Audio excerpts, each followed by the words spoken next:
দর্শক আপনাদের সকলকে আমি আবারও আমন্ত্রণ জানাচ্ছি আজকের ক্রিমিনাল ল এর উপর এই আইন বিষয়ক অনুষ্ঠান ক্রিমিনাল জাস্টিস প্রোগ্রাম দেখবার জন্য।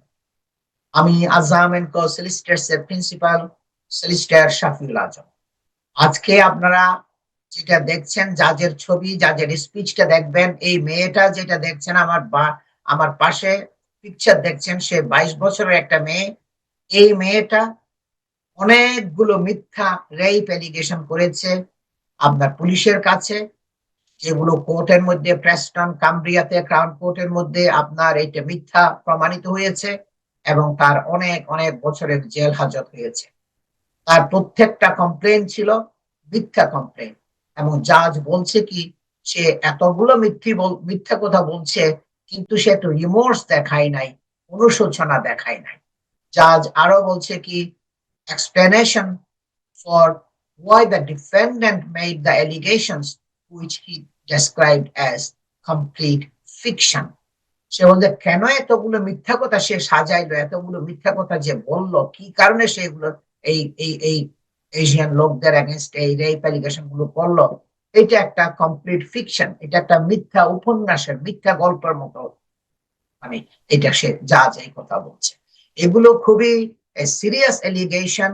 যদি কনভিক্টেড হতো তাহলে তাদের অনেক অনেক বছরের জেল হাজত হয়ে যেত। কিন্তু এই দেশের মধ্যে আইন কানুন কিন্তু খুবই দৃঢ়, খুবই স্ট্রং, খুবই আপনার খাড়া। এখানে সলিসিটাররা, ডিফেন্স লয়াররা তো কাজ করেই জাজ এবং জাজের যে টিম আছে, যে জুরি, তারা সবাই একসাথে এগুলো সব খুব পুঙ্খানুপুঙ্খ ভাবে সবগুলো দেখে শুনে একটা সিদ্ধান্তে উপনীত হয়।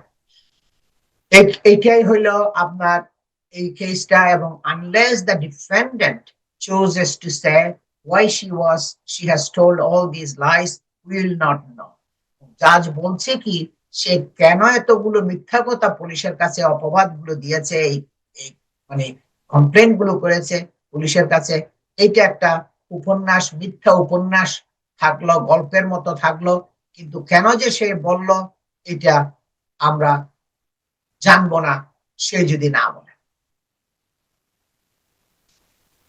Williams looked straight ahead and thanked the judge after he sentenced her. তাকে যখন সেন্টেন্স দিয়েছিল, এই মেয়েটা 22 বছরের মেয়ে, আপনারা ছবি দেখছেন, সে আপনার জাজকে অনেক ধন্যবাদ দিয়েছিল এই তাকে সেন্টেন্স দেওয়ার জন্য। আমি এখন কন্ট্রোল রুমকে রিকোয়েস্ট করব আপনারা প্লিজ জাজের স্পিচটা এখন প্লে করেন আবার। Now, due to the explicit nature of the upcoming remarks in this case, we've come away for a short while. A reminder that being sentenced is 22-year-old Eleanor Williams, who had claimed to have been groomed, trafficked, raped and beaten by Asian gangs in Cumbria in 2020. She was found guilty of perverting the course of justice earlier this year, and we will return to those proceedings at Preston Crown Court just shortly, where Judge Robert Altman is reviewing the key factors in the case before delivering the sentence. Let's go back in now. She supplied a long list of men who were traffickers. They were not. She said she'd been taken to Amsterdam by Mr. Ramzan and forced to work in a brothel. She also said that on that same trip she had been sold by Mr. Ramzan for €25,000, but the buyer did not go through with the deal. She said that on another occasion an attempt had been made to take her to Pakistan. On another, that she had been housed in a caravan for 2 weeks in the United Kingdom. There she had been subdued by being forcibly injected with heroin so that a procession of men could have sex with her for money. She said that there were constant parties at which she and other young females were forced to attend, often given detailed instructions as to what to wear. She was made to take a young girl for an illegal abortion. All of this was complete fabrication. She created an extensive cast of traffickers, many with detailed biographers. Some were invented altogether, others existed but were not traffickers at all. She also made allegations about being taken for sexual exploitation to Ibiza for 2 weeks, where men paid Mr. Ramzan to have sex with her. This allegation was also shown to be false.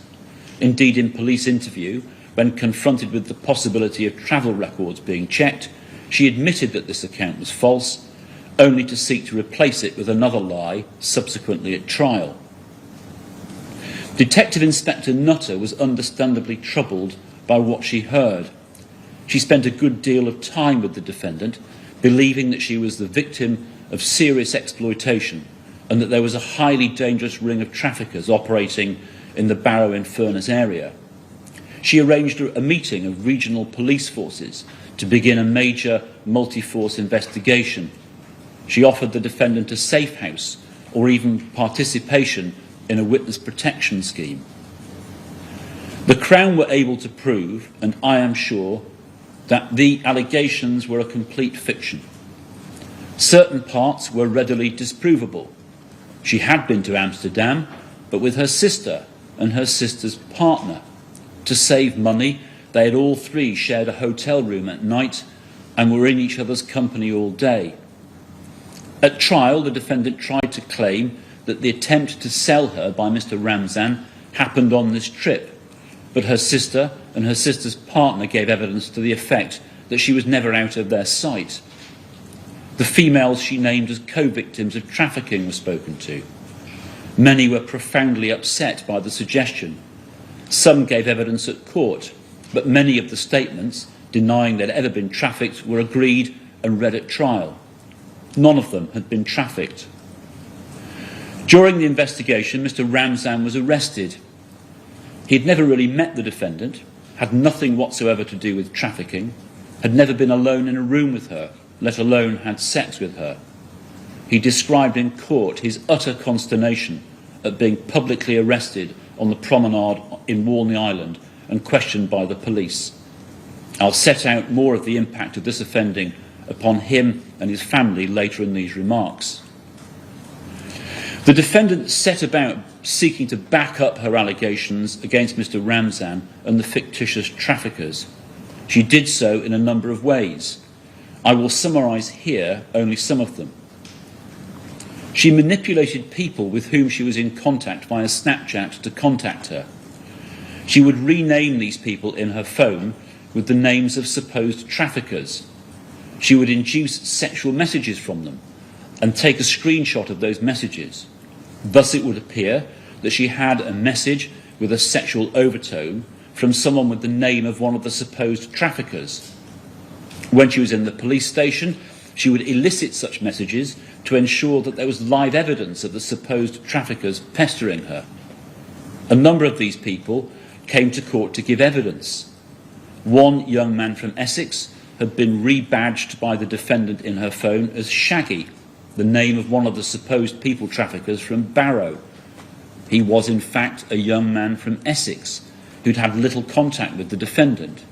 She'd told him she was from Portsmouth and cultivated a friendship with him to create messages she could later use. Another was a vague school acquaintance who wanted a relationship with her. He was renamed to Haram or Rami. She then took screenshots of these messages, falsely appearing to come from Haram or Rami, so that she could say they were evidence of her being trafficked. The defendant manipulated friends and work colleagues to involve them unwittingly in her deceptions. She invented people in her phone who simply didn't exist. She sometimes used two phones, one to send and one to receive messages from supposed traffickers or trafficked women. She would then take screenshots of those messages. There were other types of message she created. She would inflict unpleasant injuries on herself, which she later attributed to fictitious traffickers.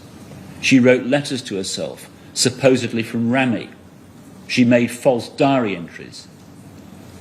Based upon the evidence I have heard, I'm sure of all of the matters which I've set out above.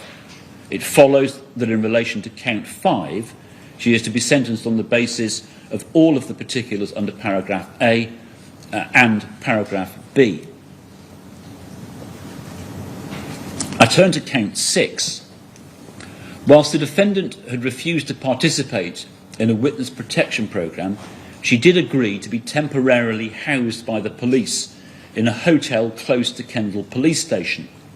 The police arranged for her to have a job there. These events happened during the time frame of Count 5. However, because the issue was completely different to the remainder of Count 5, it was reflected in a separate count. It's convenient to deal with it at this stage. On the 30th of June 2019, the defendant left the hotel provided by the police and travelled to Blackpool by train. She'd already booked herself a hotel room there. The undisputed evidence was that she checked into her room and spent most of her time there. When she did go out, she was alone and on foot. She was seen on video to make a note of on her phone of the vehicle registration number of a car and the details of a takeaway restaurant. Having done so, she went to a shop, bought some food, sat in her hotel room and watched YouTube videos. The next day, she got up late and made her way to Preston. The police and her family were worried about her. She had ignored their messages. Eventually, police officers traced her to Preston and met her there. She was driven home to Barrow-in-Furness, and in the early hours of the morning, Detective Inspector Nutter came to meet her, worried as to what had happened. The defendant was later to tell the police in great detail that the traffickers had found her in Kendal and instructed her to go to Blackpool. There, she said, she was met by Mr. Ramzan and threatened with a violent death. She was made to visit 4 premises, and at each she was brutally raped by multiple men. The car whose registration number she had noted down was, she said, used to transport her between properties. A flat above the takeaway, whose details she had noted down, was for the venue for one of these attacks. Officers took her to Blackpool twice to try and identify the locations of these places. This account was all completely false. Eventually, confronted by incontrovertible evidence, she was forced to accept that none of this was true. She was later to claim at trial that she was forced to give this false account by the traffickers, but I ruled that duress was not available to her. দর্শক, আপনারা শুনছেন জাজের speech, একটার পর একটা আপনার ঘটনার বর্ণনা দিয়ে যাচ্ছিল, কিভাবে কিভাবে সে মিথ্যা কথাগুলো বলছিল, একের পর এক মিথ্যা অপবাদ, মিথ্যা কমপ্লেন গুলো পুলিশের কাছে আপনার করছিল, এবং সবগুলো আপনার প্রমাণিত হয়েছে কোর্টের মধ্যে, প্রেস্টন ক্রাউন কোর্টে, যে সে ফলস এলিগেশন করছিল। আপনার in statement red to the court, যখন আপনার কোর্টের মধ্যে একটা স্টেটমেন্ট মানে পড়া হয়েছিল, সেখানে 3 of the আপনার ম্যান, 3 জন লোক যে যাদের বিরুদ্ধে সে অ্যাকিউজেশন করেছিল, had accused described attempts to take their own life following her allegations. তারা নিজেদেরকে বলে, আমরা আমাদেরকে নিজেদেরকে হত্যা করতে চাইছিলাম। এত জঘন্য, এত মিথ্যা অপবাদ, এত মিথ্যা কমপ্লেন, অ্যাকিউজেশন আমাদের বিরুদ্ধে করা হয়েছিল। আমরা এত স্যাড ছিলাম যে আমরা আমাদের নিজেদেরকে হত্যা করার জন্য প্ল্যান করেছিলাম। এইগুলা আপনার তারা ওই যে যাদের বিরুদ্ধে অ্যাকিউজেশন করছিল তাদের কয়েকজন এই কথাগুলো বলছিল। এবং একজন বলছে কি, সে বিজনেসম্যান, সে বলছে কি হু উইলিয়াম অ্যালিজড ট্রাফিকড হার, যে তার বিরুদ্ধে মানে কেস করা হয়েছিল, পুলিশের কাছে অ্যাকিউজেশন করা হয়েছিল যে তাকে ট্রাফিকিং করা হয়েছে। তাকে ট্রাফিকিং করা হয়েছে, কে করছে? এই Asian man. and told the court, সে পুলিশের ওই অফ লোকটা, এশিয়ান ম্যান, সে কোর্টের কাছে বলছে কি, I have had countless death threats, আমাকে অসংখ্য অগণিত আপনার ডেথ থ্রেটস, মারার জন্য হুমকি দেওয়া হয়েছিল, মেড ওভার সোশ্যাল মিডিয়ার মাধ্যমে এই থ্রেট গুলো আমাকে কিল করার জন্য এই থ্রেট গুলো করা হয়েছিল from people all over the world, পুরো ওয়ার্ল্ডের বিভিন্ন জায়গা থেকে, কারণ এগুলো তো বিভিন্ন নিউজের মধ্যে তাকে রেপ করছে এশিয়ান ম্যানরা, এগুলো বিভিন্ন পত্র পত্রিকায় ছড়াইয়া গেছে, সে তার কমপ্লেন গুলো, তার কেস গুলো, এবং বিভিন্ন জায়গা থেকে তাদের উপরে ডেথ থ্রেট আসছিল, তোমাকে হত্যা করবো আমরা। এই ধরনের সে বিভিন্ন জায়গা থেকে দেশ ওয়ার্ল্ডের, এবং because of what they thought it was involved in, তারা যেটা মনে করছিল এই যে এত সিরিয়াস এলিগেশন গুলো করা হয়েছিল, যেগুলো সব পত্র পত্রিকার মধ্যে আসছে এবং যেগুলো সব পাবলিশ হয়েছে, যে বড় কেসটা এখন প্রেস্টন ক্রাউন কোর্টে হবে, এবং সেগুলো তখন তার কাছে অনেক অসংখ্য ডেথ থ্রেট আসছিল পৃথিবীর বিভিন্ন অঞ্চল থেকে। ওই মেয়েটা, এই লোকটার বয়স ছিল 43 বছর, Asian man, they had groomed her from her age 12. সে বলছে কি আমার সাথে গ্রুমিং করেছে সে আমার বয়স 18 বছর থেকে। গ্রুমিং করা মানে দেখাইছে যে হাজব্যান্ড ওয়াইফের মতো খুবই ক্লোজ রিলেশন, খুবই ক্লোজ ফ্রেন্ডশিপ, এগুলো তাকে বিভিন্ন প্রলোভন দেখাইতো, তাকে বিভিন্ন মানে প্রেজেন্ট দিত, এইগুলো করছিল তাকে। তার বয়স যখন 12 বছর তখন থেকে এগুলো করছিল। put her to work in brothels in Amsterdam, যে সে বলছে যে আমাকে একটা পতিতালয়ে, আমস্টারডামের একটা পতিতালয়ে আমাকে সে রাখছিল, ওখানে সে আমাকে মানে পতিতাবৃত্তি করার জন্য ওখানে রাখছিল, and sold her at an auction there, এবং আমাকে বিক্রি করেছিল একটা অকশনের মাধ্যমে আমাকে, ওই মেয়েটা বলছে। But the court heard that at the time, কিন্তু কোর্ট যেটা আপনার এভিডেন্স শুনছে, তখন সে at the time she was in Netherlands, her bank, সে যখন কমপ্লেন করছে সে নেদারল্যান্ডের ছিল, আমস্টারডামে ছিল, কিন্তু her bank card was being used, তার ব্যাংক কার্ডটা ইউজ করা হয়েছিল আপনার ইন বিএনকিউ ইন বারো, ওই বারোতে আপনার প্রেস্টনের ওই এরিয়ার মধ্যে তার ব্যাংকের কার্ডটা ইউজ করা হয়েছিল বিএনকিউতে, তাহলে সে কিভাবে আমস্টারডামে যেতে পারে? এইটা কিভাবে সায়েন্সের অগ্রগতি আপনি দেখেন, তারা প্রমাণ করছে কি তুমি কমপ্লেন করতেছ, তোমাকে আমস্টারডামে নিয়ে যাওয়া হয়েছে, তোমাকে আমস্টারডামে নিয়ে পতিতাবৃত্তি করার জন্য পতিতালয়ে নেওয়া হয়েছে, কিন্তু তখন তো তুমি ছিলা ভারতে এবং তুমি বিএনকিউতে তোমার ব্যাংকের কার্ড ইউজ করেছ, সেটা তারা প্রমাণ করছে। সে আরো পুলিশের কাছে বলছে কি আপনার অনেকগুলো অ্যাকুজেশন বিং টেকেন টু ব্ল্যাকপুল, যে তাকে ব্ল্যাকপুলে নেওয়া হয়েছিল, এই ধরনের আরেকটা অপবাদ করছে। where she said this man threatened her, তাকে হুমকি দিয়েছিল, and she was taken to different addresses and forced to have sex with different men, এবং তাকে বিভিন্ন এলাকায়, বিভিন্ন ঘরে, বিভিন্ন জায়গায় তাকে নিয়ে যাওয়া হয়েছিল এবং ব্ল্যাকপুলের মধ্যে, এবং তাকে ফোর্স করা হয়েছিল সেক্স করার জন্য। দর্শক, এইটা আপনারা শুনবেন। আমার এখন এই সেগমেন্টটা আমাকে এখন ব্রেকে যেতে হচ্ছে।